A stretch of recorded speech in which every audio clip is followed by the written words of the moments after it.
द्राक्ष कांदा पीक निर्यातीसह डिफेन्स हबला देखील मिळणार आहे अधिक गती। पाहूया सविस्तर बातमी।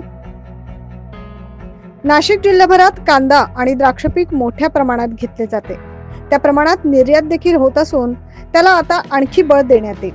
कांदा साठवणुकीसाठी गोदामांची उभारणी केली जाणार आहे, तसेच डिफेन्स हबला चालना दिली जाणार आहे, असं केंद्रीय अर्थमंत्री निर्मला सीतारामन यांनी बुधवारी भाजप विधिमंडळ पक्षनेतेपदाच्या निवडी प्रसंगी सांगितले। त्यामुळे नाशिकच्या क्षमता पुन्हा अधोरेखित झाल्या। नाशिक शहरासह जिल्ह्याला वेगाने विकासाकडे जाण्याचे हे संकेत मिळालेत। सीतारामन यांनी मुंबई नंतर राज्यात फक्त नाशिकच्या विकासाचे उदाहरण दिल्याने सुखद धक्काच बसल्याचे उद्योजकांनी सांगितले।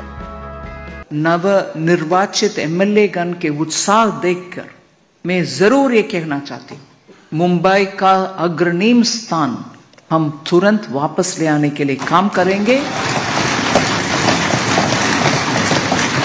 नासिक और उस बेल्ट में जितने भी एग्रीकल्चर संबंधित, चाहे वो कंदा, ऑनियन और गार्लिक, इन सभी ग्रेप्स, इन सभी का प्रॉब्लम के लिए जितने भी हम गोडाउन्स बनाना है और उसके लिए साइंटिफिक तरीके से पैक करके एक्सपोर्ट करने के जितना भी काम करना है उन सब के लिए प्रावधान देंगे।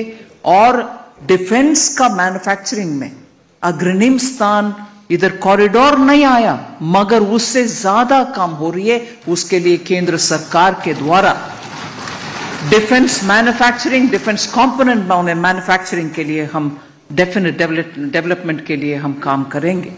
ऐसे ही विदर्भ क्षेत्र के लिए तसेच भविष्यात वाढवण बंदराचा फायदा मोठ्या प्रमाणावर नाशिकच्या कृषी आणि उद्योग क्षेत्रातील निर्यातीला बूस्ट मिळण्यासाठी होणार। त्यामुळे आता सुवर्ण त्रिकोणातील नाशिक पुन्हा आपले स्थान बळकट करणार असल्याने विविध क्षेत्रातील मान्यवरांचं लक्ष त्यांनी वेधलंय। नाशिकची नवी ओळख आता निर्माण होणार आहे। Bureau report 9 news Maharashtra.